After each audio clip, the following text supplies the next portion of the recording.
Hello, and welcome to Make a Difference, the show about how volunteers are making a difference every day right here in Montgomery County. I'm your host, Sandy Smith, and every year Montgomery County honors a select group of standout volunteers for their outstanding service for that year by presenting them with the Montgomery Service Award. The Montgomery Service Award ceremony was held on June 26th. We are honored to have, for the first time ever, several award winners as our guests. Join me in congratulating Chris King, co-founder of NNIA and Volunteer of the Year award winner, Viveka Sinha, Youth Volunteer of the Year award winner, and Dr. Marisa Rice, Vice President of Xi Sigma Omega chapter of Alpha Kappa Alpha Sorority Incorporated, which was our Volunteer Group of the Year winner. Welcome to Make a Difference, everyone. Thank you. Thank you. Thank you so much. Really, thank you for joining us. That's fantastic to have you all. So let's begin by, I want to just focus on Viveka for a second. We all know that in order to graduate from high school in Maryland, you must have 75 student service learning hours. You've gone way above and beyond that. And I want to ask this to Viveka first, but I want everyone to kind of give me the same answer or answer this. What made you go into volunteering? Why was it so important to you? Thank you. So my journey started with Girl Scouts in 3rd grade. When I moved here, we raised money to buy toys for children in an orphanage, and we made cards for patients in children's hospitals. And it was really a community for me, and I really enjoyed that whole volunteering aspect of it. So in middle school, I joined Difference Makers, which was a community service after school club, and we did a lot of work in the local Tacoma Park community. We taught students math and English. We did like lemonade stands, fundraisers, and book wrappings in malls. And after that, I started volunteering for Imagination Stage as a student teacher, working with elementary school students for summer break camps.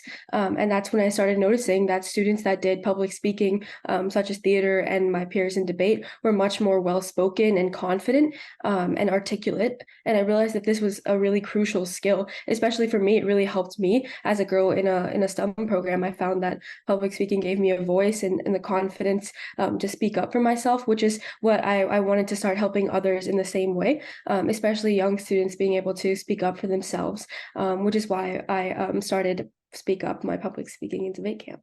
Oh, that's fantastic. Do you know approximately how many hours you have? SSL hours, Yes. around 250, but I've definitely put in a lot of more work with Speak Up that I didn't get hours for. That's fantastic, and thank you. Chris, you were selected as our Volunteer of the Year. So what got you started? What do you feel like you being involved in your organization? What have you done? What have you contributed? Well, I've volunteered for things all my life, but I retired after a long career in program management and engineering from one of the large companies in 2014.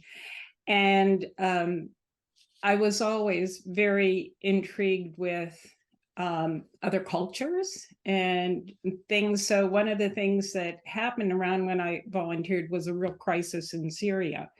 And I started working with refugees coming to Montgomery and Prince George's County through another local organization in Montgomery County. It was called McKeeran, and you know, learned a lot about services and you know, needs and how people, you know, how to help people. That organization disbanded, so we started New Neighbors Interfaith Alliance, which NNIA is the abbreviation for, in 2019. And the needs were great then, but it was a little, because of the administration that there was in office, a little less brand new immigrants coming into the country. We knew that we were thinking 2020 there would start to be more, but we didn't project the Afghan evacuation crisis that happened in 2021. And it was incredible. So we went in full force. We had recruited member faith communities. And so my background allowed me to be an organizer for a lot of this. So we have 20 faith communities, and a lot of what I learned professionally throughout my career, I was able to do with bringing folks in, as well as a lot of hands-on things with the families too. But the need is so great. It still is so great. People knock at our door every day, and there are people living down the street from us, here, where you don't often think of that in Montgomery County. But we try to handle as much as we possibly can. I wish we could handle more, but I do it. I get more out of it than the folks I help, I think, too. So that's why I'm volunteering. Great, great, great. Marisa, so for those not familiar with Alpha Kappa Alpha, explain what your organization does and who they are. Absolutely. And so really quick, I noticed, I remember I said I was not going to talk about work, but Chris, you just reminded me, I had the privilege of supporting Operations Ally Welcome To as well. And so I understand exactly what you've done and commend you on your work and your service too. But yes, as Sandy mentioned, everyone is talking about individuals, but collectively I work underneath the leadership of Alpha Kappa Alpha Sorority Incorporated. And we are designed as an international service organization founded 115 years ago. And we have a very carefully laid out mission. And where our volunteer work falls underneath is service to all mankind. We believe in service to all mankind, and we have international program initiatives. And so currently with Xi Sigma Omega chapter, which I serve in as the vice president and program chair, we carry out work that empower families. We also carry out work that builds economic wealth, enhancing our environment, advocating for social justice, as well as uplifting our local community. And so since September of 2023, that's when we kind of went full force because our initiatives changed with the presidents. We have the new initiatives and we have been doing lots of programming in Montgomery County. And so I'll talk a little bit about that impact in Montgomery County a little bit later on too as well. Thank you. Thank you for that. So sticking with you, Marisa, the members of Xi Sigma Omega vary in age range from 20s to 80 plus. We're not going to put it out there exactly how old, but what do you think draws your members to volunteering for so long? Well, in this case, I know I can speak for myself. I know I can speak on behalf of the president, and I know I can speak on behalf of the chapter. I think it's that feeling of gratification and just being of service and helping others that are in need. We also feel a sense of purpose and also belonging. And we feel it's our responsibility to actually impact what's happening in our communities. And I think Chris mentioned it, when we walk away with a sense of pride, a smile on our faces and feeling complete. But we also love seeing the smiles on the faces of those that we serve. So, Chris, now I know Xi Sigma Omega works a lot or has worked in the past a lot with refugees also, sending shoes and I believe glasses to overseas. Furnishing an apartment. Chris, tell me about the refugee work specifically that you do with your organization. Okay, we actually sponsor families and individuals. So from the time we will meet somebody at the airport, on occasion we do furnish the apartments, or we work with other wonderful groups in the area like Wider Circle or Homes Not Borders to furnish the apartments. But then we actually, it's become their family in a way. We teach them how to use local transportation. We help them understand their budget. We often financially support them too. We are paying rent for several folks now, several families that were unable to, have a resettlement agency pay their rent.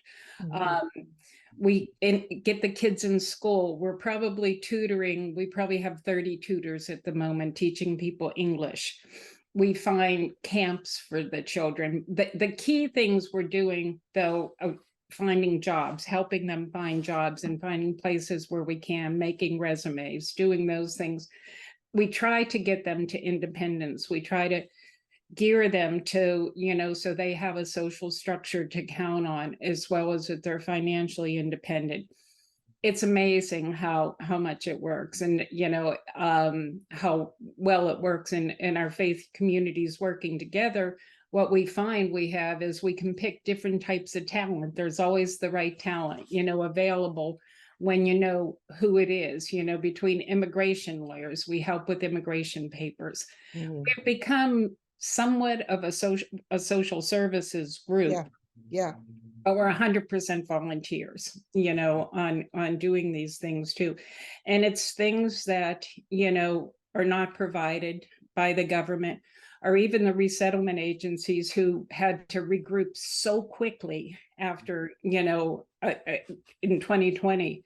And yeah. it was almost impossible that we had more, of a need to come in quickly. And fortunately, from previously, we had some experience at doing this. So I think basically everything, we're called grandma or auntie by so many children too. So we have, the celebrations with the families that we have, the picnics, the everything that we do with them. They do a lot for us too, I would say. But we become, we become family. It's not, part of the mission to do that, but it ends up when you work so closely with someone. We've had actually 2 babies born in the past year where 2 of our volunteers were in the delivery rooms with the moms because the fathers were like, we don't do delivery rooms from this culture, for that. So we had poor, not poor, they were pleased to do it, but ended up, overnight holding the hand of a mother in labor in the delivery room. So you kind of bond with, families once you've been there doing that too. So it's I'm so very proud of all of our volunteers and our families that, do that. We do pretty much anything, I'd say. Fabulous, fabulous. I think your organization is well-rounded and you're reaching out to all of the different arms that are necessary. And a lot of times it's very difficult to get the social services, that they need. So you're kind of stepping in and Yeah. bridging that gap or replacing Yeah. the social services. Right. We try not to step on anybody's toes. So if Yeah. there's a service available, we're going to reach out for it. We want to learn about it and we want to reach out to it because it's limited how many volunteers you can have. And but learning so many things about social programs. I'm sure that you do this too, learning about Medicaid for the families and Mhm. SNAP or food stamps and the renewal of those things that are just so imperative in their life, but that just the social structure cannot give enough time to help people understand it and do it is critical. But it's so we see the needs that, where the government needs more help. I wish they could be funded more to be more effective in those areas. But I think for the time being, it's volunteers need to step in and help learn these things. And you have done so. So that's fantastic.